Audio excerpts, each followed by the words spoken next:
ГСП онлайн. Городские новости сейчас. Суббота. Утро. По всему городу и других населенных пунктах республики стартует субботник. В Ухте на него откликнулось огромное число людей. Это как представители организаций, так и обычные горожане. Районы и социальные объекты поделены между предприятиями. Например, территорию детской больницы убирают сотрудники, а им помогают нефтяники. С 9 утра на место прибыла техника, а к 10 часам подтянулось порядка сотни людей с необходимым инвентарем. Все дружно они принялись за чистку снега. Я считаю, что это начинание очень позитивное, правильное.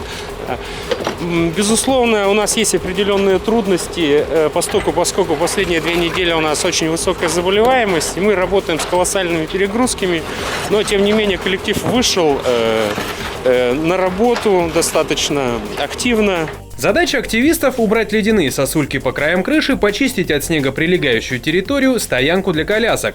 Работы хватает всем, в помощь спецтехника. Схожая картина масштабной борьбы со снегом повсюду в Ухте и поселках. Жители чистят детские площадки, садики, свои дворы и улицы.